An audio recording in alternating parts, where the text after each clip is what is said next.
Aku elek-elek karo sampean. Dasarne apa majinik ngajar karo Begawan Durna? Sengit. Lah, ming perkara sengit kok ngajar. Nyaki. Antasena. Piye, Mbak? Aku minta tolong ya Antasena. Ya wis tenang bae sih, Mbak, ora usah dadak wedi. Putuku Nger, ya mengko sing padha karo bapakmu syukur-syukur. Syukur kowe gelem nulungi karo aku ya Antasena. Wis majinik mundur, mboten. Mundur, mboten durung tutuk ning ajar Durna. Iki mbahku majinik. Wah, peduli iki mbahmu apa dudu? Lho, kok ngono? Majinik kok dadi kaya ngono karo aku? Mergane sampean ngewangi karo Begawan Durna. Sapa sing ngewangi karo Begawan Durna? Mungsuhe Setyaki. Lho. Wani karo Antasena sing tawedene apamu? Terus Antasena terus. Nek ora diwaneni tuman wae Setyaki iki. Ah, konjur sampeyan ae dhewe anggap aku iki apa aku iki digulung-gulung sampeyan kaya gawe martabak. Dijanake. Ah, wis. Mak cilik kudu duwe rasa welas asih. Mak cilik kudu duwe rasa tresna. Kula sampun boten gadhah raos tresna. Kula sampun boten gadhah raos welas asih kalian Begawan Durna. Iki mbahku lho, Lek. Ora perlu kuwi mbahmu apa sapa.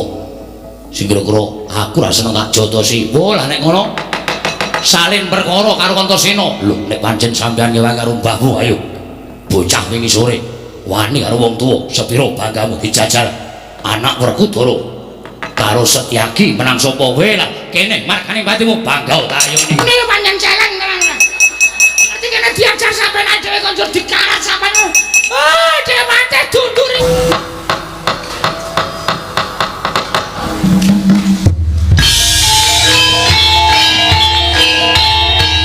Dilanjutkan pagelaran wayang kulit semalam suntuk oleh Ki Dalang Seno Nugroho. Selamat menyaksikan.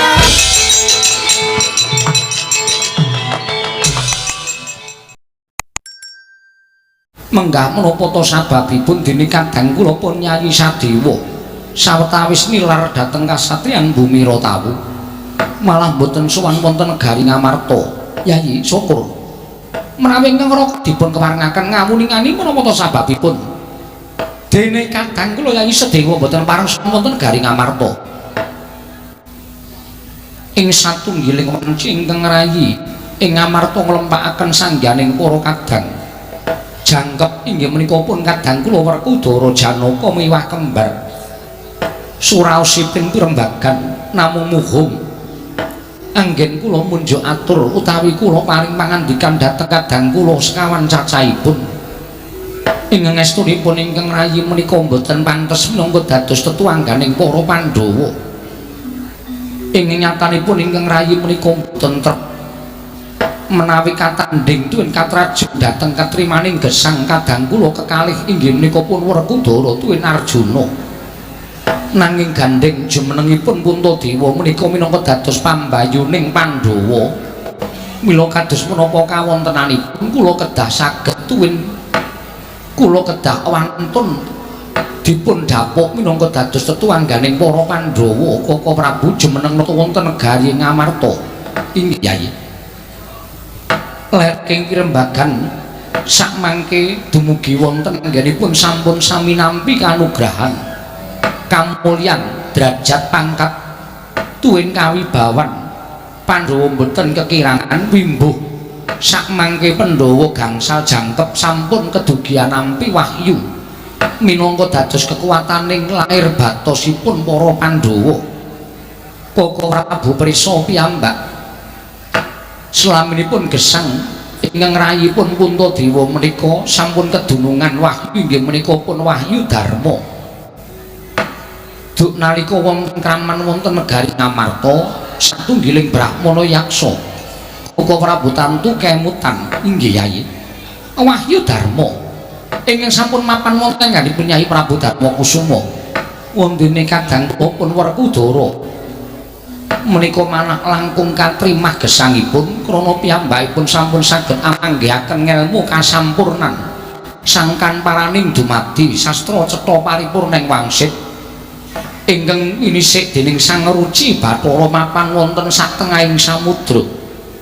Jernyatanipun titah ingkang gumlar wonten ing jagat menika awis-awis ingkang saged pinanggih kelawan ingkang nyipta sarta saged pinanggih ingkang maha kawasa kejawi amung kadang kula pun Werkudara sakmenika kadang kula Arjuna sampun marambah makaping-kaping pikantuk ayu bebasan sampun boten saged kawicak ing driji wahyu menapa kewon tinampi dening kadang kula pun Arjuna dene ingkang pungkasan Arjuna nampi wahyu lalanging jagat lan curing bawana inggih menika ing winastan wahyu Purbaningrat Koko Prabu gumarenggeng pirembagan antawis kadang satemah dumugi wonten kadang kula Sedewa piranganipun Pandhawa ingkang dereng kedunungan wahyu menika namung kadang kula kembar mongko antawisipun aku lan Sedewa menika kalih-kalih ngatunggal bebasan raga loro nyawa setunggal nanging sak mangke kula mboten wantun nyendu dhateng menapa ingkang lirampan dening kadang kula kembar nanging dumadakan rayi paduka ing Jodimati tumuntun paring dawuh kelawan kadang kula pun kembar ingkang sak mangke mbok menawi dados sarana anggenipun kadang kula pun Sadewa minglasake negari Ngamarta krana cinacaking pangandikanipun kadang sepuhipun inggih menika kadang kula pun Bratasena jagat waisaning Bathara Wayakur jagat Werkudara nggih apa pancen bener ngendikane Kyai Prabu Darmakusuma yo takoni pancen aku sing nyendu swara karo kembar Werkudara nggih kaya ora kelingan kok adimu kula Sedewa kuwi wiwit lair ditinggal mati wong tuane mongko bapakne ora ana ibune ya ora ana ingkang kudune momong marang kembar kuwi sira Dimas Harya Werkudara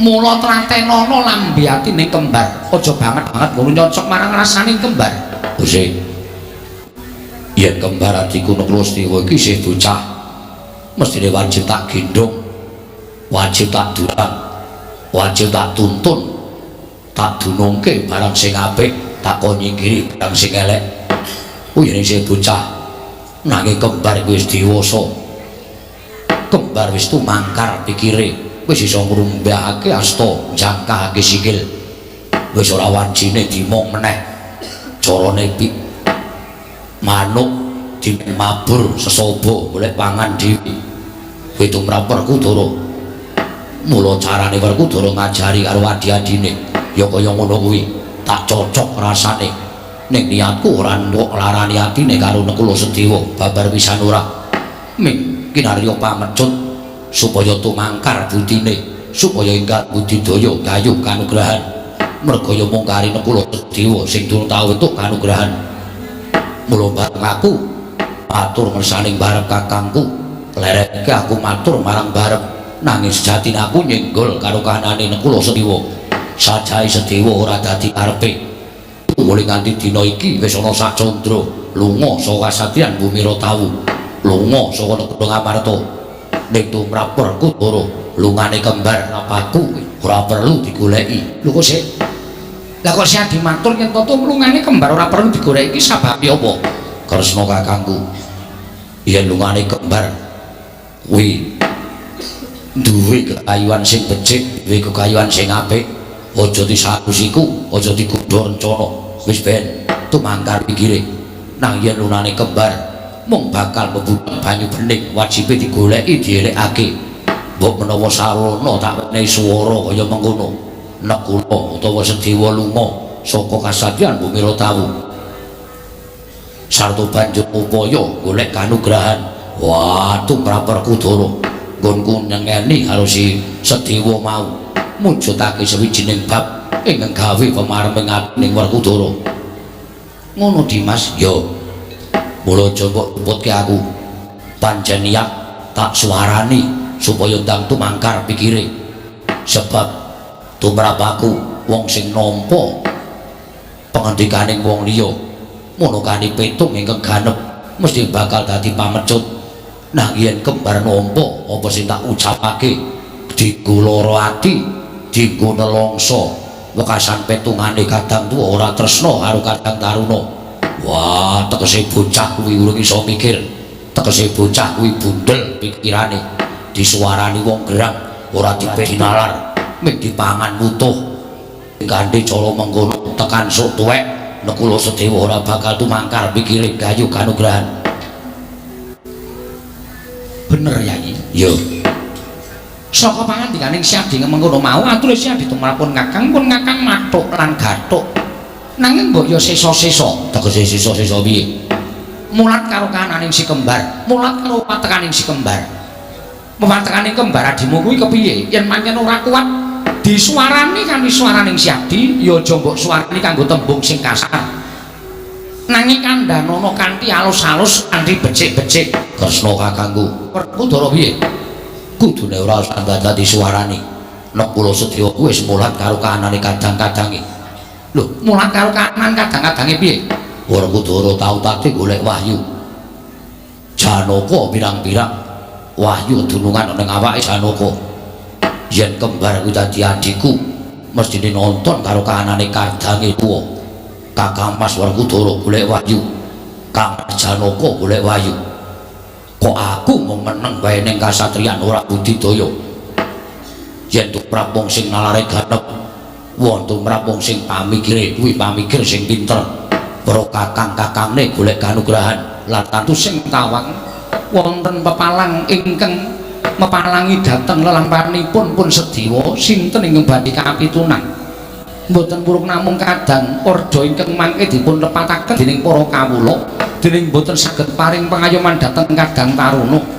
Mila Kaka Prabu dinten sak mangke kula nyuwun iku pratikul paduka Kanjeng Kaka Prabu menggah kados pundi menapa inggih Sediwa dipun upaya wonten pundi papan lenggahipun Kadang kula pun waragil nanging menawi Kaka Prabu condong kaliyan aturipun Dimas Werkudara inggih sumangga kula kantun nderek.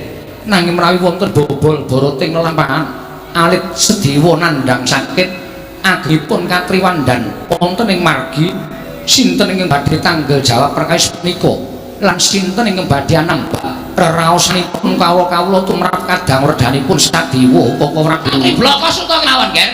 Kula aturi Bloko Suta blakotang terus terang. Menawi panjenengan boten purun sumandhang Garing Astina, menika malah langkung prayogi tinimbangane mubeng minger rembuke ora karu-karuan. Lho nuwun sewu.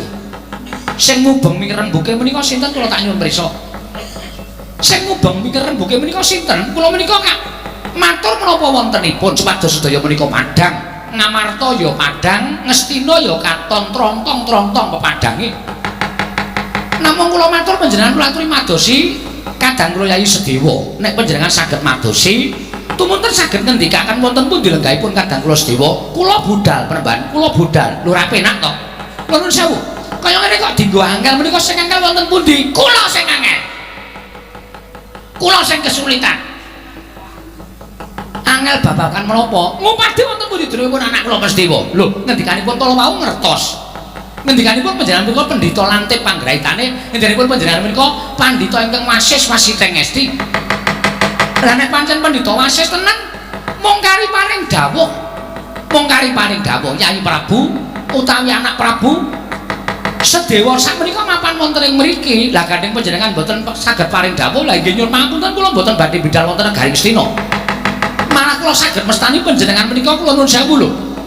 Jebul sing putih menika namung serban kalian ketunipun nek penggalih panjenengan menika lorek. Nuwun sewu. Saged mestani Pendhita Ndok Basa jabane putih, katone suci, katone pinter, ning jerone mambu kula nuwun sewu.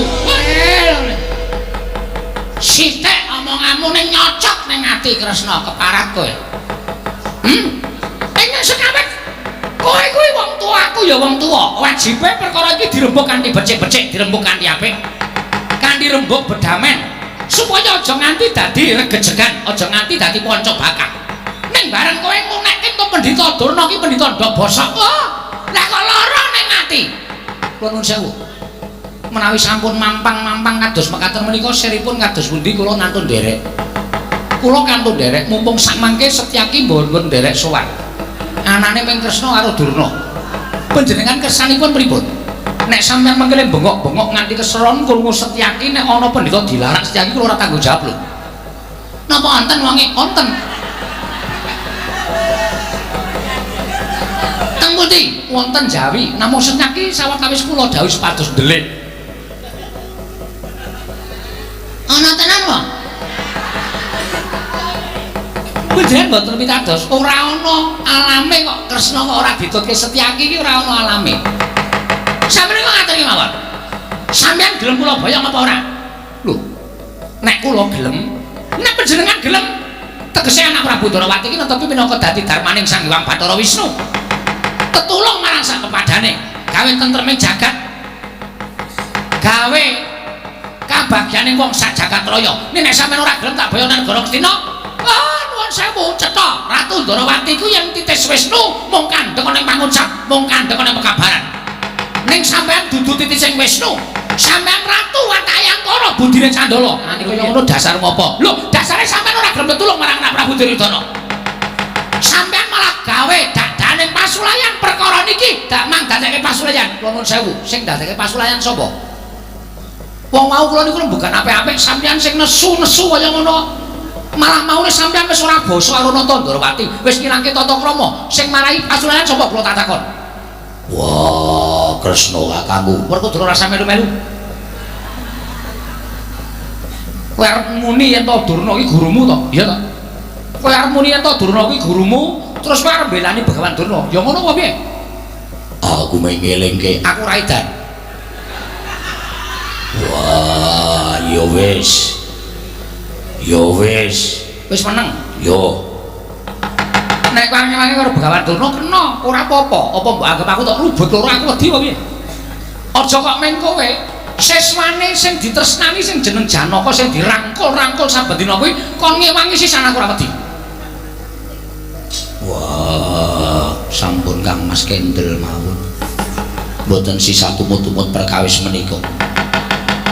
Yang ngono apa aku kudu ngruda paripeksa karo Nata Ndrawati.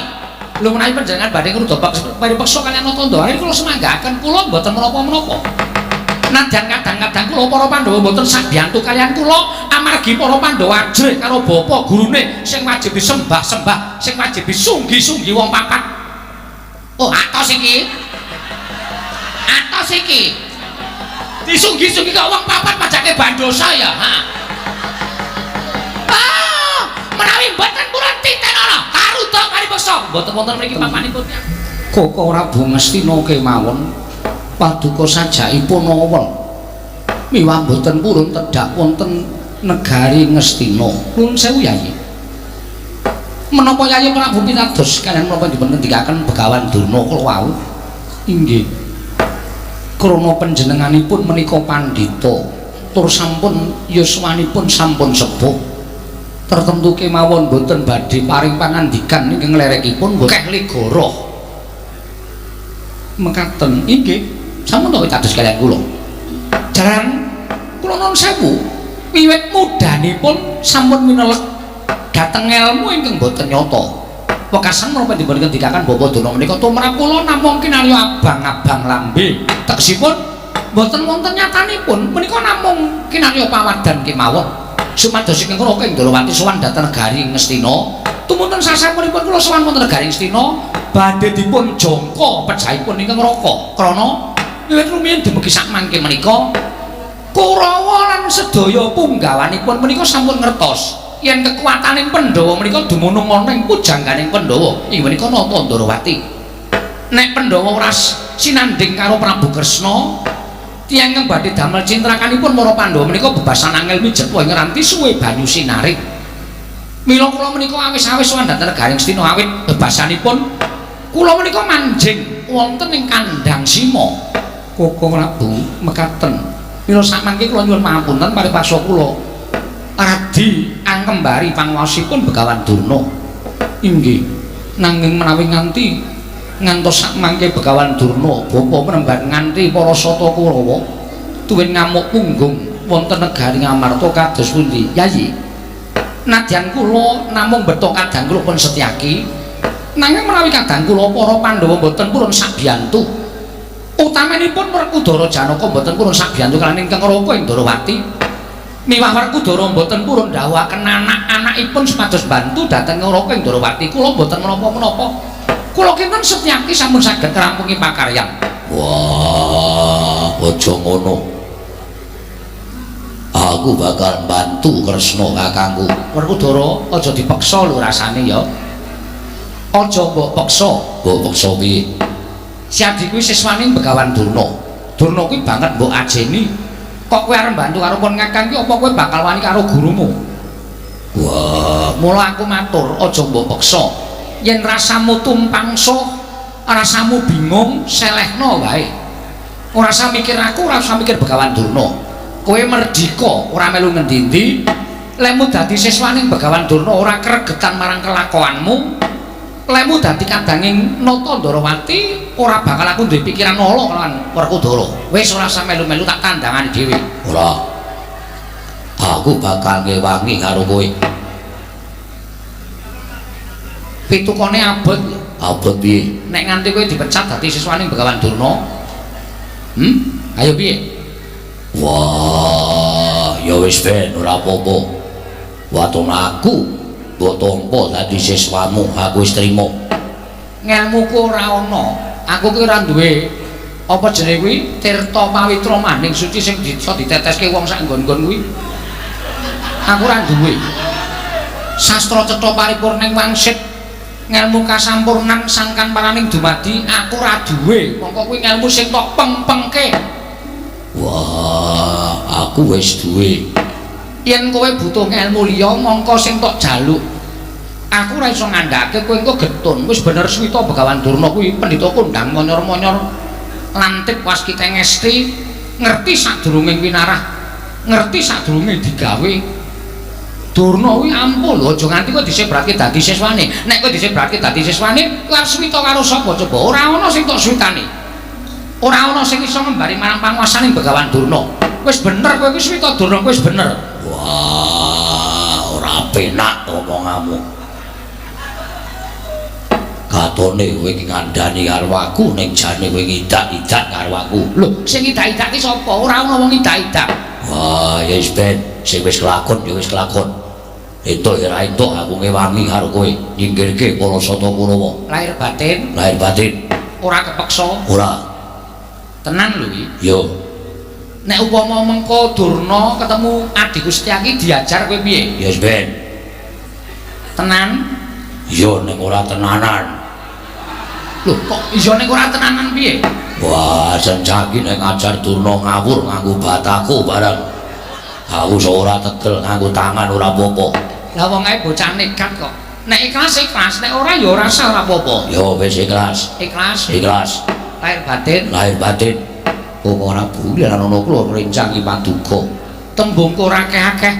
Mengkaya nalika aku ngandhakake bab iki mau kelawan Werkudara. Kira-kira wis sagu ora? Nggih, kula saged. Lahir batin Janaka, lahir batos wong Prabu. Ya to yen pancen kaya mengkono. Pun Kakang wong kari manut. Lajeng kemareng paduka Kanjeng Koko Prabu kados pundi? Yayi. Menawi mangke ngegari Ngamarta menika sampun ketingal padhang. Tuwin sak mangke Bapa Durna lan sak kurawanipun sampun mundur saking negari Ngamarta. Kula nyuwun pamit. Koko Prabu badhe tedhak dhateng pundi? Badhe ngupaya kadang kula pun sedewa.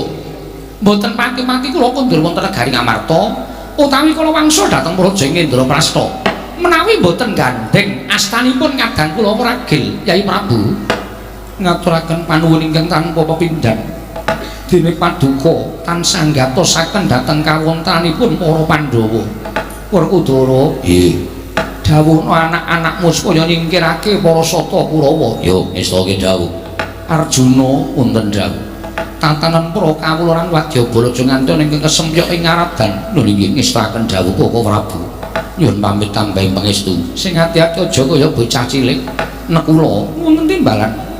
Ora usah dadak mbok pekto nganggo atimu ingkang jero. Percaya marang Kanjeng Koko Prabu Ndarawati.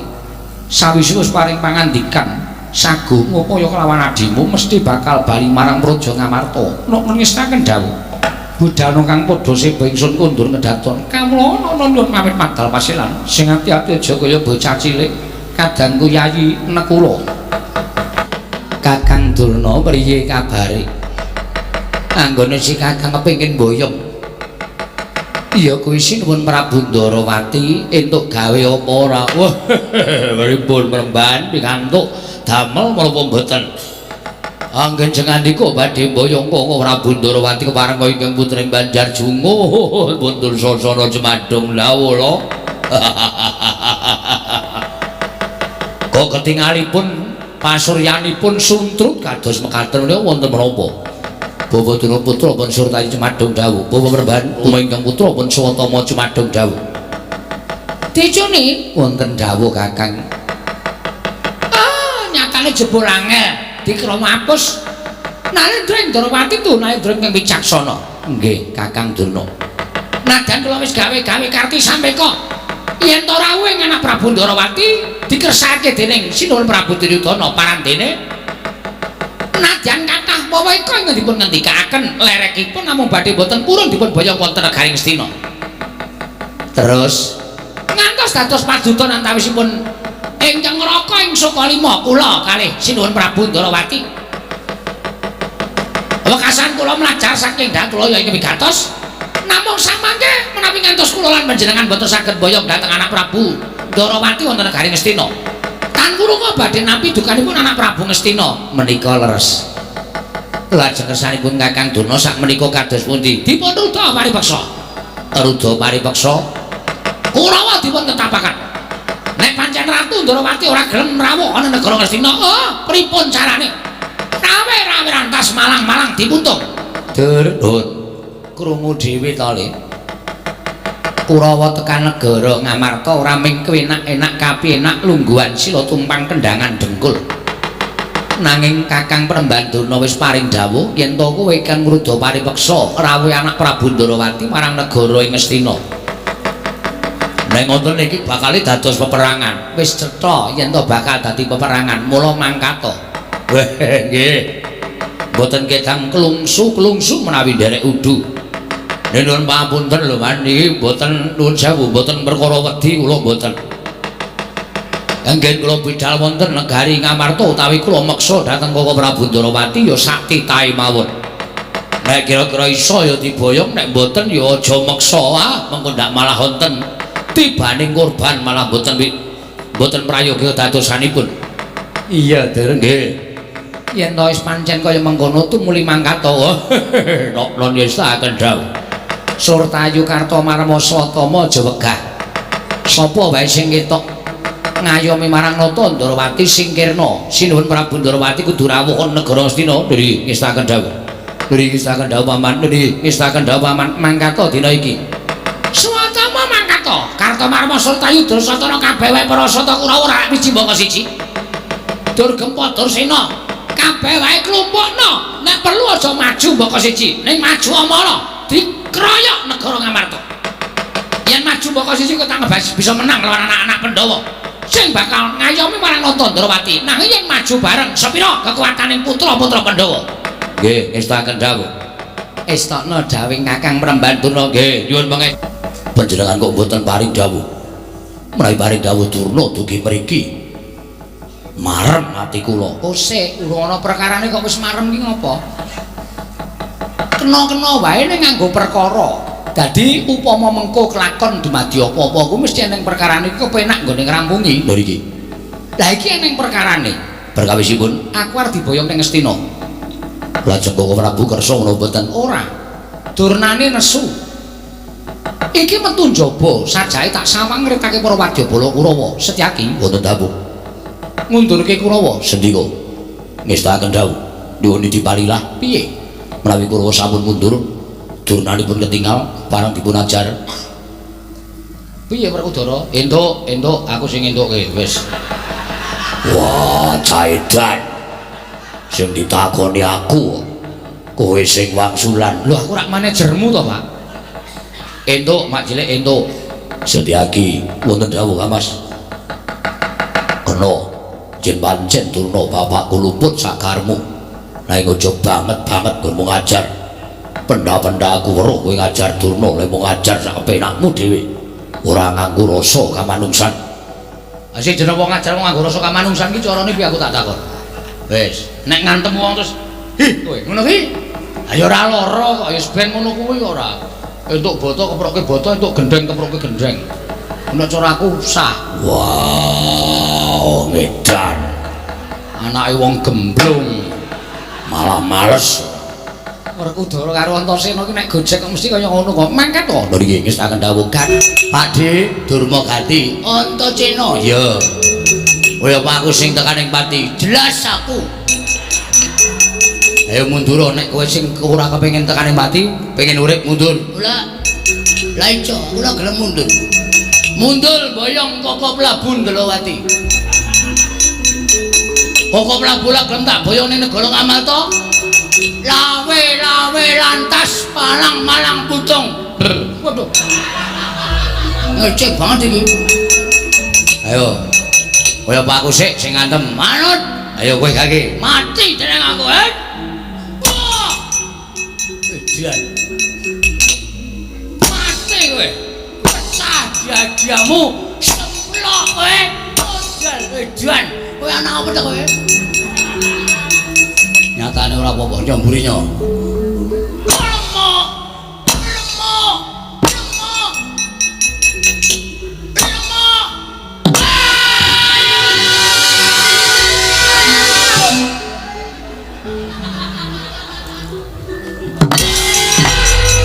Unman awi wangsul. Lha Bali piye? Kurawa niku akeh kaya ngapa nek mungsuh anak-anak Pandhawa. Mungsuh wong-wong Pandhawa mboten ajeng menang. Ketemu sapa kowe? Iya, pinanggi Setyaki. Setyaki sajaipun nesuwe banget. Mripate abang. Mendem kok, mboten mah. Nesu Setyaki niku mboten tau ngombe minuman keras mboten laku. Nesu kula ditantang langkauna bathange Setyaki. Kowe ketemu karo Kanjeng Koko Prabu. Pecah jamu panggau tayone diadi man. Aku ya weruh kok nggih.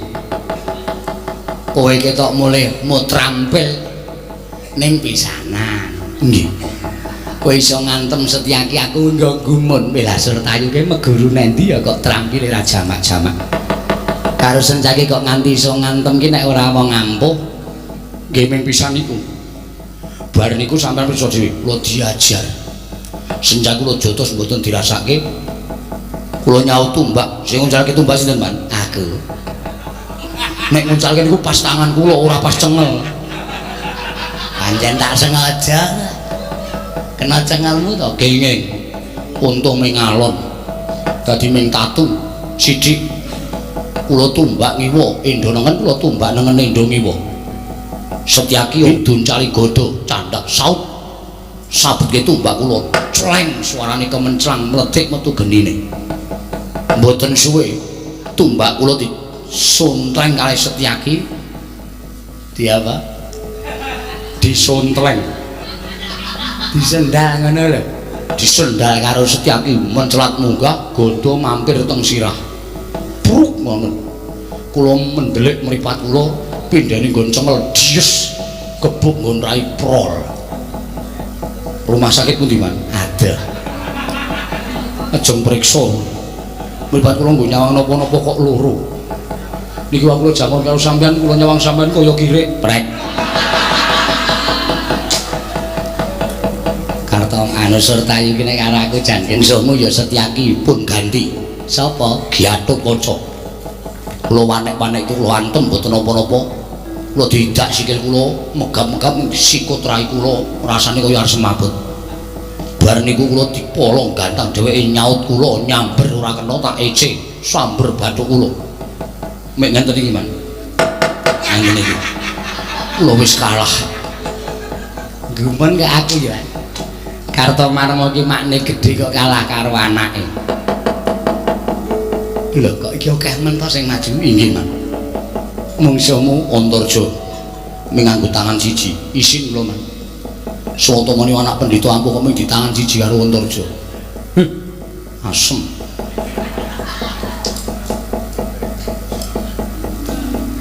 Setyaki dudu.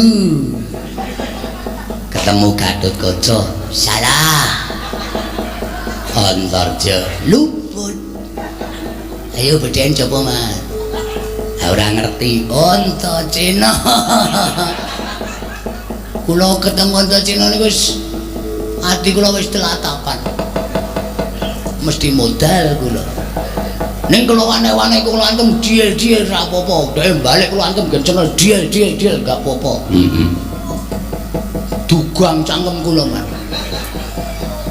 Cangkemmu engko diel wonten kula telatapan nganti bengok sloban. Wah, dibampet ngangge sikil cangkem kula. Slup. Legi. Oh. Dadi nang bal gawe ketape nang Mbak ora ngerti aku. Gletak candha awak kula cok banting teng lemah. Duel kontal nganti tekan gen kempul. Oh. Nika. Kalah. Mundul. Ah iya. Antasena bayi wingi sore kowe makne gedhe nek cara aku isin. Kula kok biasa, Man. Icin apa nggo icin nyatane kalah kok icin. Ala yo mundul mangane modal.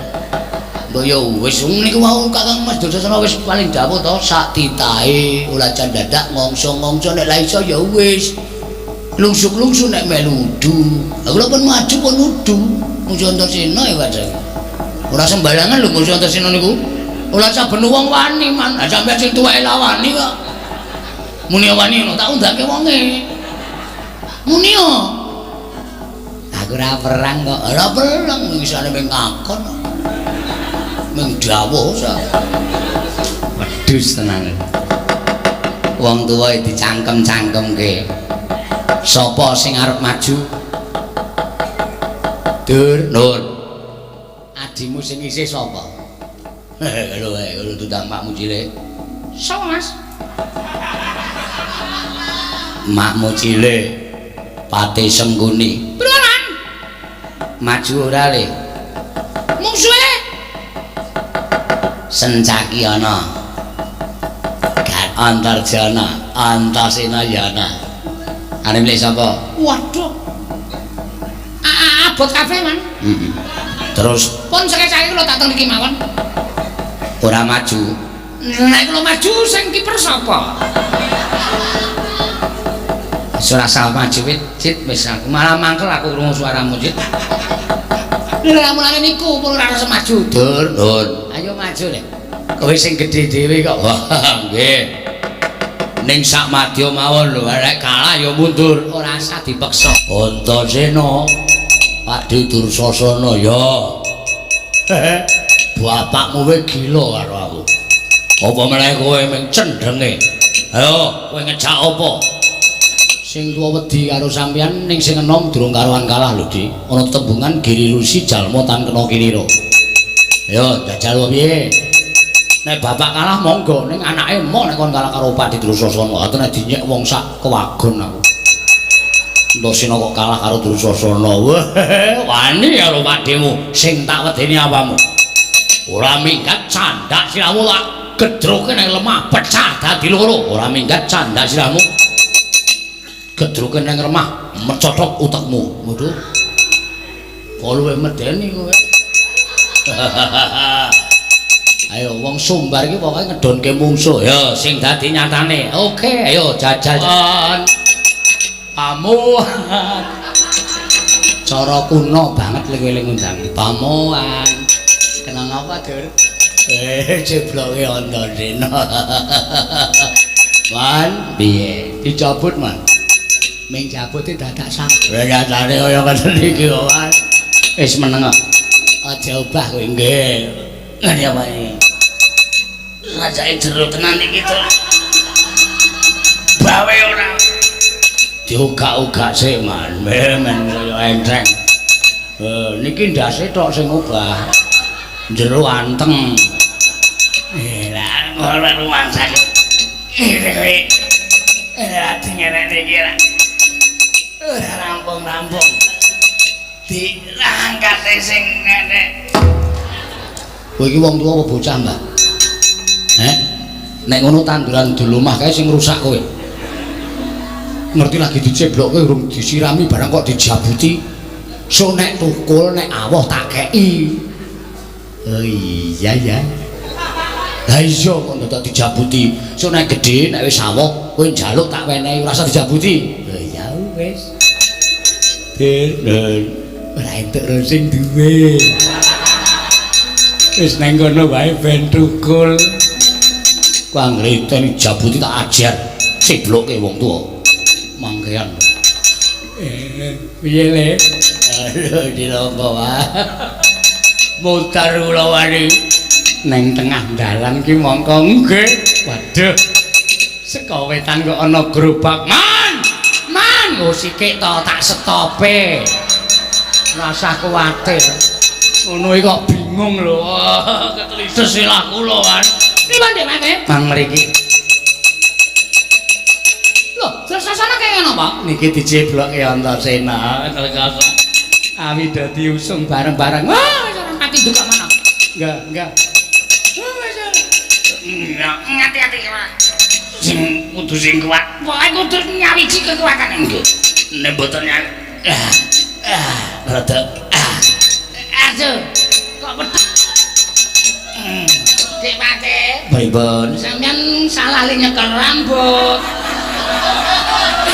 Niku dudu rambute Dursasana. Oh, lah mula kok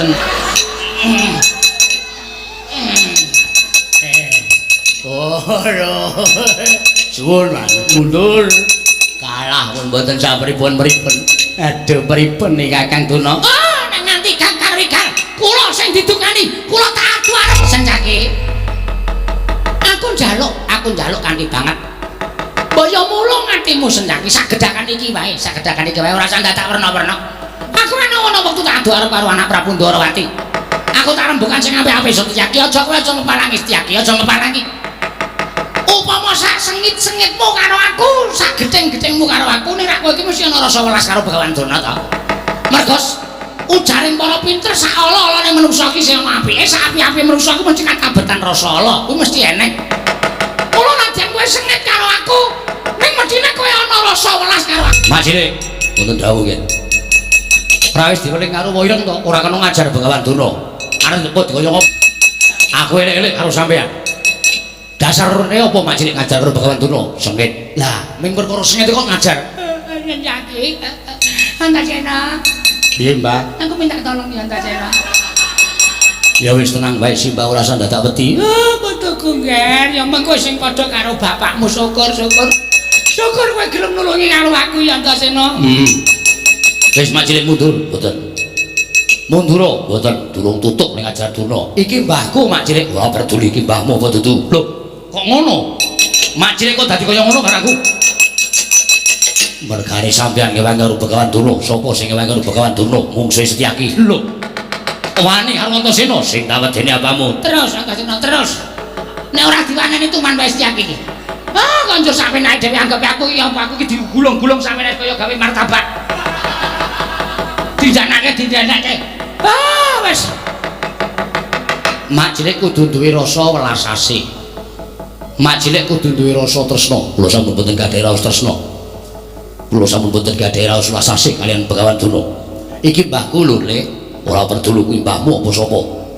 Sing kira-kira aku ra seneng tak jotosi. Wah, lah nek ngono salin perkara karo Antasena. Lho, nek pancen sampeyan ngewangi karo mbahmu, ayo. Bocah wingi sore wani karo wong tuwa, sepira banggamu dijajal anak Werkudara karo Setyaki menang sapa wae lah kene markane batimu bangga ta ayo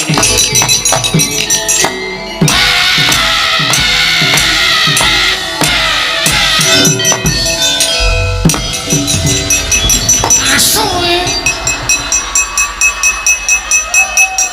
rekake arep purun ini panjang jalan kena diajar sampai naik dewe konjur dikarat sampai dewe mati dunduri Setyaki wonten ing balai aku ngaturake panupun lho kok ora Budawa sami-sami dene Begawan Durna karo Kurawa wis mundur saka negara Kamarta lho kasinggihan mekaten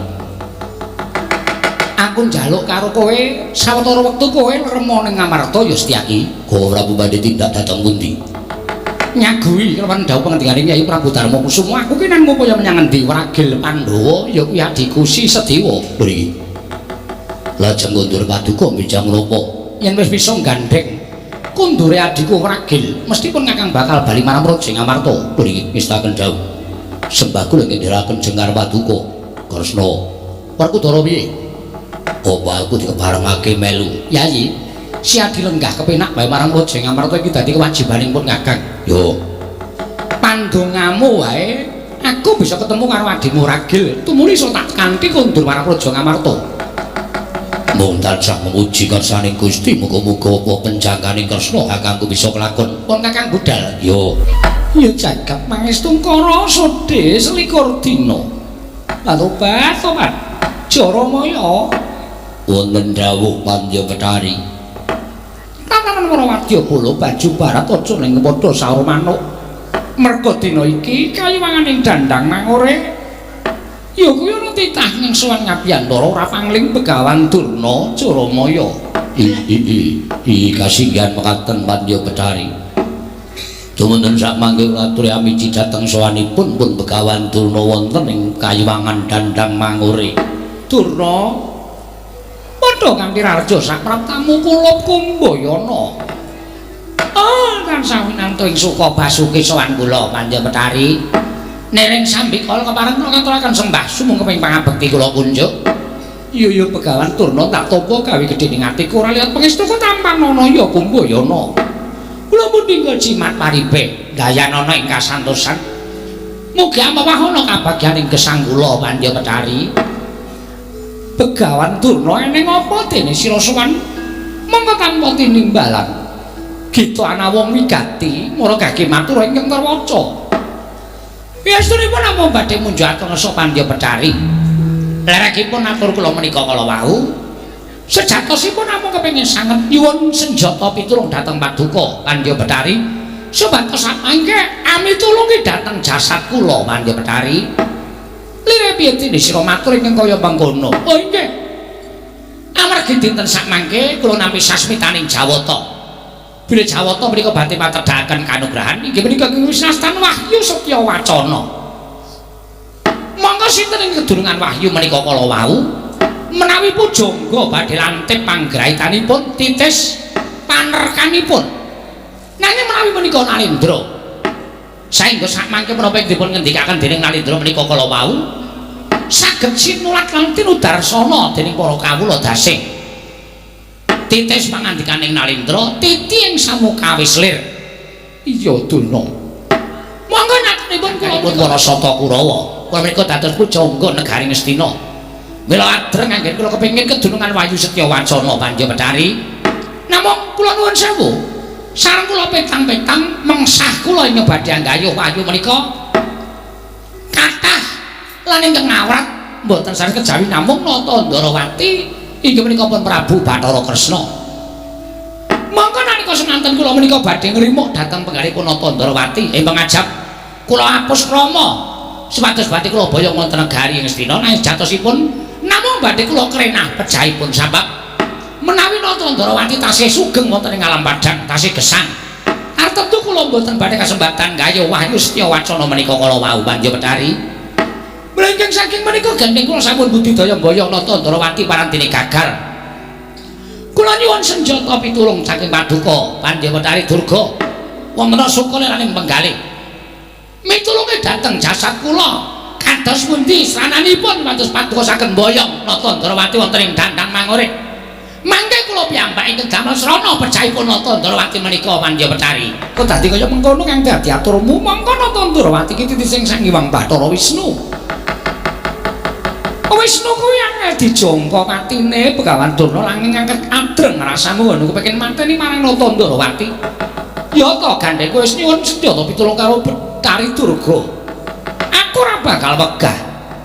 Kanthi srana mbudidaya supaya Kresna iso tak boyong marang dandang mangore. Nanging mengko yen tekan dandang mangore aku ora bakal melu-melu bab patine Kresna. Mangke menawi bab pejahipun Natandrawati kula ingkang nanggal jawab.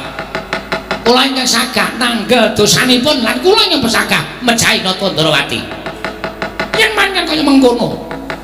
Sak jagat alat pramudita iki ingkang diajari dengan Natandrawati. Lan Natandrawati Kresna ora bakal wani kelawan kadange ya kuwi Prabu Baladewa. Mula dina samangka aku tak membo Nata Mandura. Wondene Jaramaya ndak dawuh supaya membo Patih Mandura ya kuwi Pragata. Mengko ngendi ketemu marang Natandrawati? Bakal ndak kanthi prapta ning dandang mangore. Yen lumrah Natandrawati ora bakal nduwa marang keparange kadange Werda ya kuwi Nalindra ing Mandura Durna. Lole. Landak mleguduk selalu gembol semua rantai semua lole hawala. Menawi sesuk mekaten Pandya Betari dinten samangke Monggo Ratri salin wujud kados Nata Ndarawati. Panginten kula Nata Ndarawati mboten badhe saged nduwa dhateng paripun ing Raka Nata Mandura. Menawa gage sawangen Begawan Durna aku tegaten Mandya Betari. Begawan Durna iya. Jaramaya wonten timbalan. Aja wedi kangelan sira ganti wujud kaya Patih Mandura, Patih Praguta. Nun ngestaken dawuh. Kanthi kaya mengkono ora bakal ana Subriya, Ratu Ndarawati ora bakal boyong marang Dandang Mangure. Kandhang Praguta swara gembal Sumarante. Marem raos ing manah kula. Kanthi wujud kados mekaten menika Paduka Pandya Betari boten badhe saged duwe Nata Ndarawati boten tentu saged andha dhateng keparengipun Paduka Pandya Betari kang sampun wujud Nata Mandura. Praguta wonten dawuh sinuwun. Bantu kelawan Begawan Durna boyong kelawan kadangku Taruna ing Ndarawati. Kyai Prabu Kresna ngestaken dawuh. Durna Kula wonten maring dawuh. tunggu sawetara ning Dandang Mangure. Tak golekane adikku Ratu Ndarawati. Sawise ketemu bakal takon manjing Gendhoga. Kanthi cara mengkono ora bakal bisa Kyai Prabu Kresna wal saka jroning Gendhoga. Mengko Gendhoga dibuka yen wis prapta ning Dandang Mangure mung kari mateni Ratu Ndarawati angel wijet wae nganti suwe banyu sinaring. Waduh sampun persasat kadidene dipun siram tirta wayu sewindu manahipun ingkang abdipun Begawan Durna. Praguta wonten dawuh Buddha dina iki sawawi kula dherekaken lho. Ndara kula Den, Ndara Sedewa. Ampun kaget nggih. Pancen kula sing glandhang sampeyan. Kesah saking kasatriyan Bumira Tawu nganti kaget. Penggalihku Kakang Semar sejatine mengko surasa ing kepiye. Dene wis sawetara suwe aku mbok ganti mapan wonten telenging alas. Angayam kono bebasan mlebu metu jroning alas. Mongko iki wis ndungkap sak candra etung lungguhanku nggon ninggalake kasatriyan Bumira Tawu. Kula niku jane kok kaya ora mentala nalika sampeyan lan kadang-kadang sampeyan ndara-ndara kula Pandhawa sami sak pejagok nek ketingale pancen mung pangendika lumrah nanging nek diitung enten ati niku mujudake dawuh utawa pamecut saking Kang Raka ing Jodipati. Miwah sinuwun ngamarta ingkang nalika semanten sami ngendikaaken nek Pandhawa isa mulya Pandhawa isa njayeng bawana wonten negari Ngamarta inggih saking anggenipun sami lampah priatos wekasan sampun sami pikantuk kanugrahan. Ndara Puntadewa pikantuk wayu dharma, Ndara Werkudara pikantuk ngelmu kasampurnan sangkan paraning dumadi lan sak piturutipun. Malah Ndara Janaka upami dipun petang menika mboten saged kawical kathahing driji wahyu ingkang sampun mapan angganipun Ndara Janaka. Nalika semanten Ndara Werkudara paring dawuh inggih namung kadangipun wragil ingkang dereng pikantuk kanugrahan. Den, nek cara kula mula kula terus wonten Bumira Tawu panjenengan kula kanthi kula dherekaken manjing telenging wana menika supados sak mangke jengandika Ndara Sedewa menika nggadhaha krentek karekat lan niat anggen Paduka badhe nggayuh kanugrahan Kakang Semar.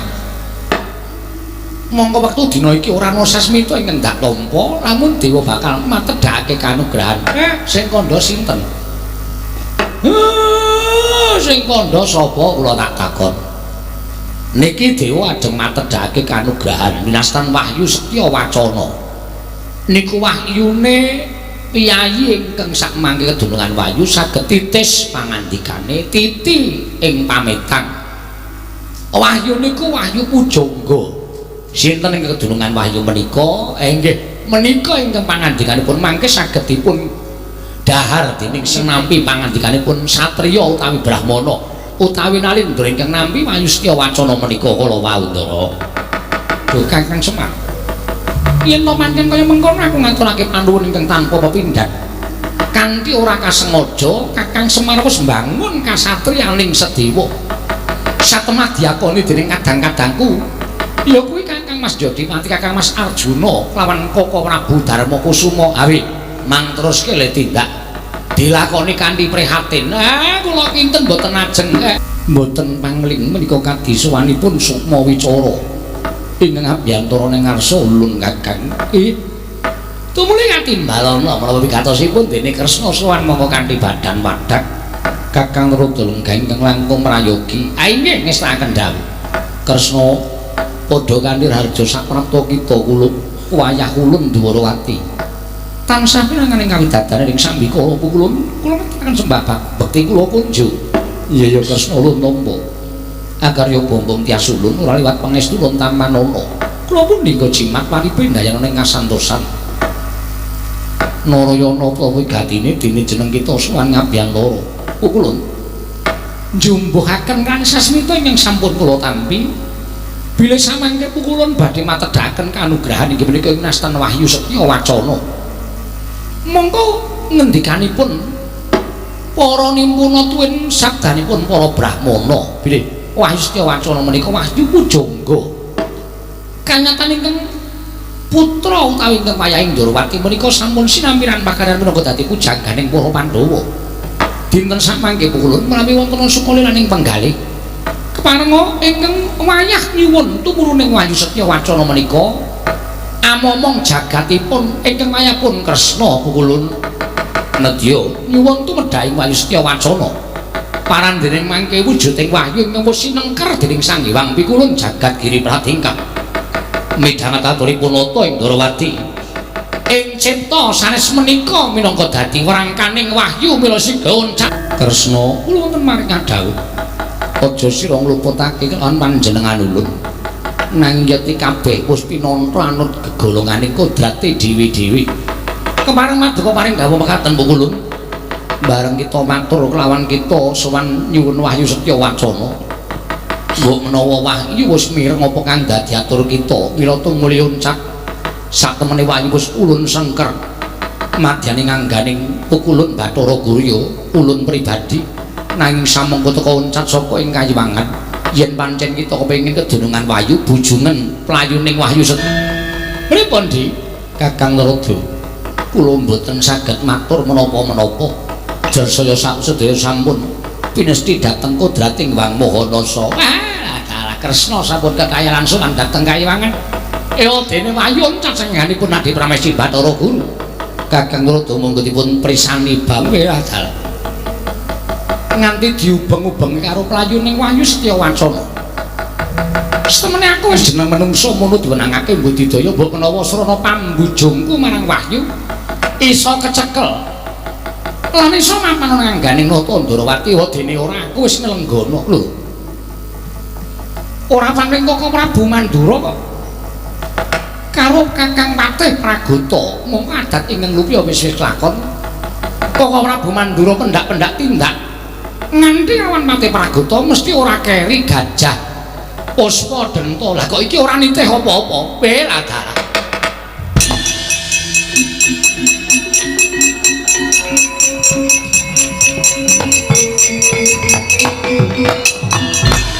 Tanggap nata Ndrawati nalika semanten Puspuninga bilih menika panjalmaning mengsah sigra banting sumping wujud nata Ndrawati kula pragil. Walah dalah wis entuk gawe inggih derek aja kendhat Gresati mbudidaya supaya iso pinanggih kelawan kadangku ragil Koko Prabu kasinggihan. Kresna wonten maring dawuh malah kepasang yudha katuji nginudripun Kakang ketemu kelawan Siadya ning papan dene ngerti yo. Lamun pun Kakang dinuta dening Kyai Prabu Duryudana Siadya prisa nalika semana bapa Penemban Durasawana negara Ngamarta bakal mboyong marang Siadya nanging cabaring gawe tumuli Kyai Prabu Duryudana tusan lawan pun Kakang supaya mborong kalawan Siadya. Kresna kaya aja selak yen kowe wani duwe kemarengipun Kakang apa kira-kira Kresna wis ora ngabekti karo Nata Mandura. Nggih sinuwun kula aturi bangun mitra dhateng parintahipun ingkang kadang werda sinuwun Prabu Baladewa. Mula ayo tak kanthi menyang negara Mestina. Yen nganti aku ora bisa mboyong marang Kyai Prabu Kresna, wah dalah bakal nampa duka.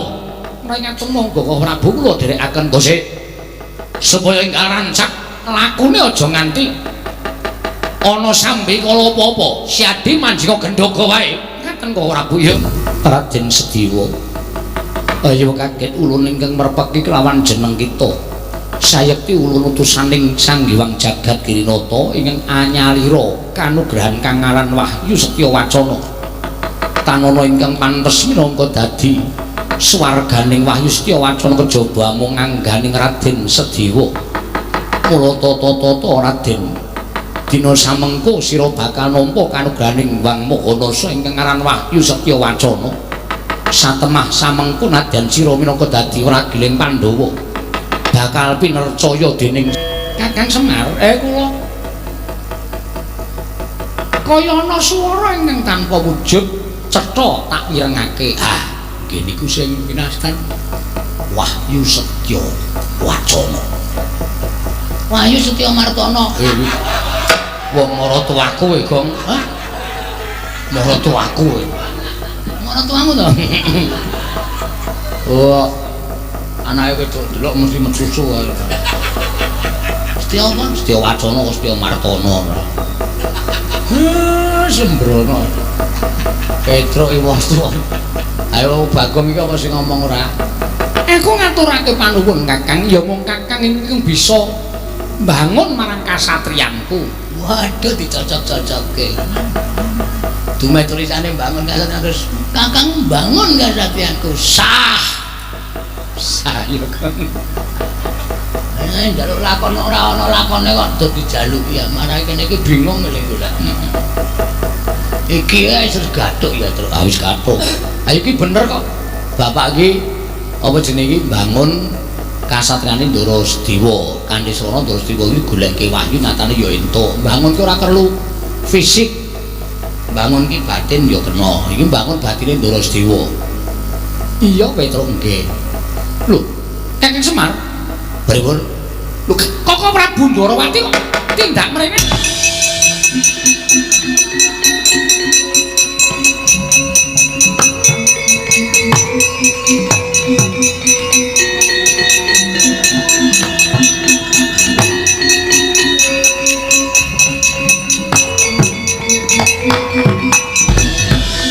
gunjang ganjing langit kelap-lapaton lir kincanging risang mawe gandrung kok Prabu ngaturake sembah bekti kula punja ya Sediwa tak tampa pangestuning pun Kakang Tampanana kula pun dinggo jimat paripik kok Prabu bujung menapa ora pun Kakang ora ngoyak apa-apa pun Kakang sinambiran pakaryan ngupadi kelawan Siadi tindak ngendi iya dipun boyong dening Kakang Semar urip ngupaya kanugrahan lho ngupaya kanugrahan inggih wis entuk gawe sampun ora Bu ngendikanipun Kakang Semar namanipun Wahyu Setya Wacana sampun mapan ngangganipun ingkang rayipun Sediwa syukur Yayi syukur pun Kakang melu bungah ya mung tak jaluk aja ninggal marang kasatriyan kewajibanmu isih akeh ayo kondur ning Ngamarta monggo Kang Prabu kula dherekaken